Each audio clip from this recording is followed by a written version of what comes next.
I'm gonna start off by saying I don't need any of this gear, but that hasn't always stopped me in the past. I mean, I literally have a quad cortex and a helix, and they do virtually the same thing. Anyway, today I thought it would be fun to hang and talk about some new gear that's caught my eye, and I actually haven't tried any of this out. So if you own it, if you've tried it, or you have thoughts on it, I wanna hear from you. Let them fly as we go. Otherwise, here's some gear that I definitely don't need, but think is pretty cool. The first piece of gear I'm super stoked about is this Epiphone Joe Bonamassa 1955 Les Paul Standard electric guitar, copper iridescent. What an item name to start off. It's really long, but I love Les Pauls. They're my favorite guitar style, like body shape. My Les Paul is my most favorite guitar. It was a combined birthday Christmas present from my mom and dad and my grandma. It's an amazing instrument. I got it in 2008 and still playing it. It's just fantastic all the way around. So I definitely don't need another Les Paul, but do you see this thing? Like, man, this is beautiful. What's different about this guitar, other than it's not a Gibson, it's an Epiphone, is that it has P90 pickups. So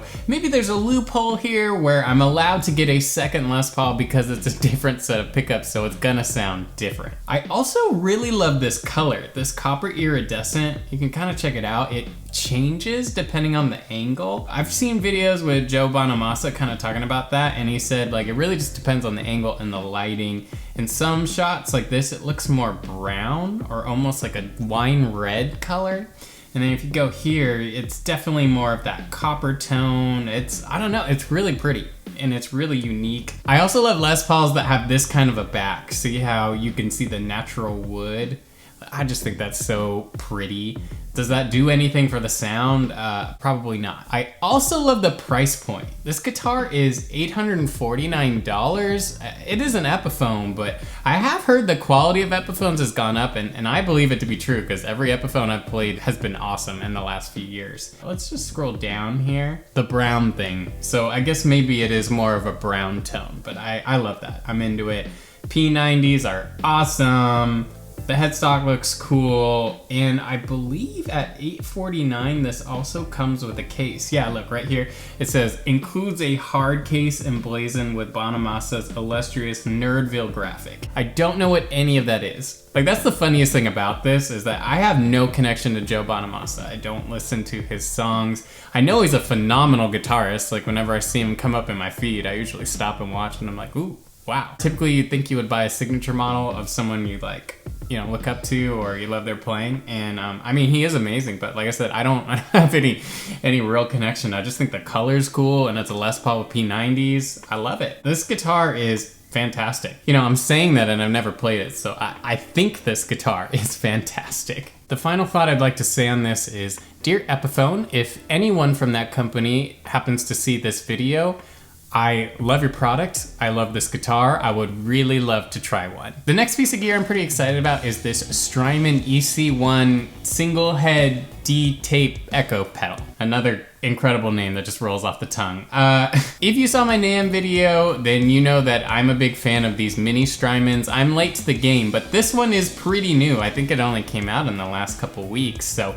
we're not quite late to the game on this one. What I really like about these pedals is the size, because I think they're like, you know, probably about this big, like the size of kind of like a classic Boss pedal, or, you know, that range. Also, it's Strymon, so you know, for like delay and reverb and modulation, it's gonna be top notch. It always is. On a personal level, I really only use the tape delay in my timeline, if I'm being honest. Like, I use that 95% of the time, so I'm assuming this algorithm is either the same or very similar. So this little pedal could probably do everything I need it to at a fraction of the cost. Yeah, you see that right here. It's $279. I think I paid probably close to $500 for a timeline when I got it.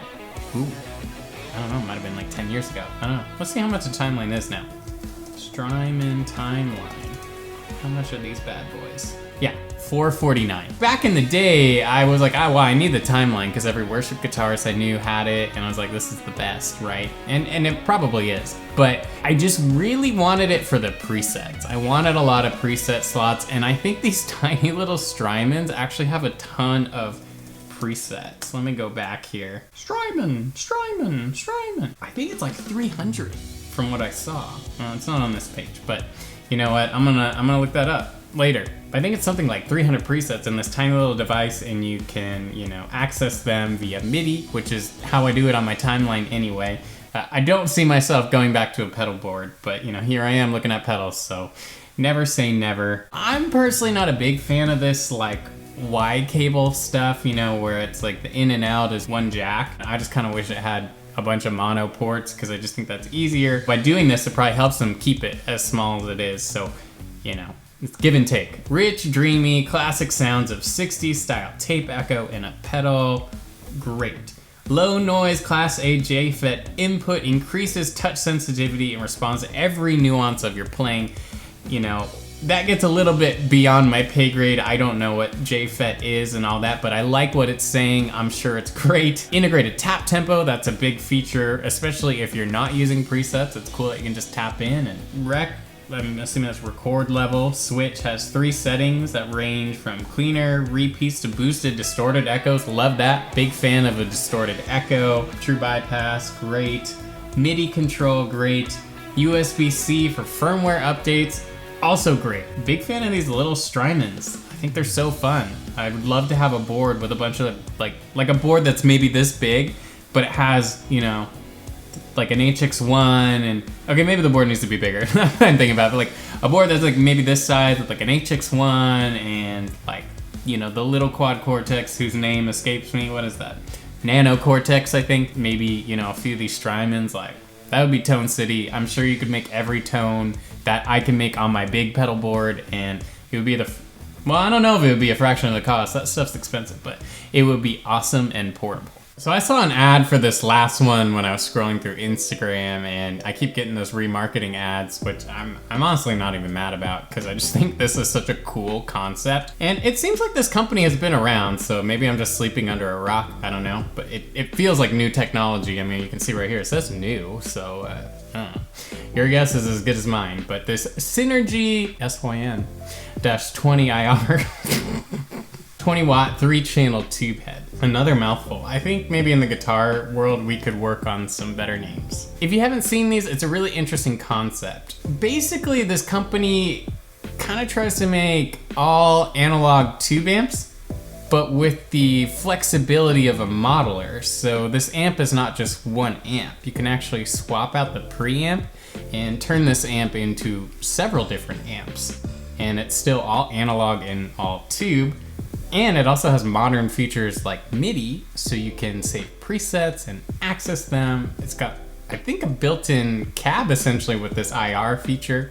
So you could go direct, you can send it out to a cab, like you have a lot of flexibility in it. As you can see in the picture here, there's a big hole here, and it took me a while to understand what this is, but this amp works almost like an old school Nintendo.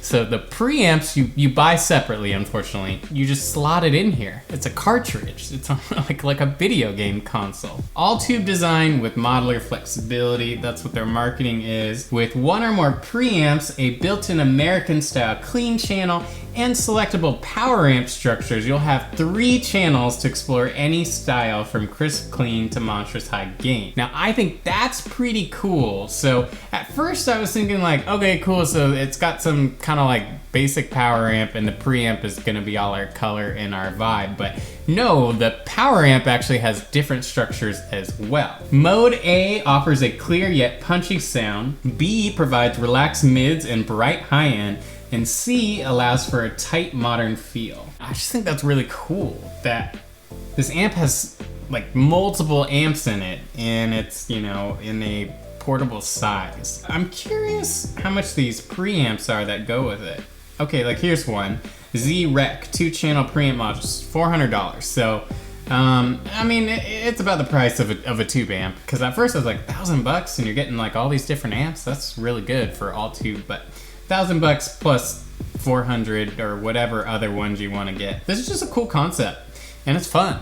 Like, it's fun. Can you imagine? You just like have all these like game cartridges and you're like, plop it in your amp and you're off to the races. Would love to hear if any of you have tried this or seen this in person, and is it really as simple as it seems? Like you just, and you're like, I want a different amp, and you pull it out and you just put put in another one. I don't know. All right, that's my list for now. Let me know again if you own any of this stuff or you tried it, because I want to hear from a first-hand user what you think about it and if any of this stuff is stuff I need to buy. If you want to learn more about anything we talked about today, I'm going to put links to everything in the description. They are affiliate links, which is a cool way for you to support the channel if you were gonna buy gear anyway or something like that, but you know, no pressure there. Otherwise, what would be really awesome is if you leave a like on the video and subscribe to the channel if you're new.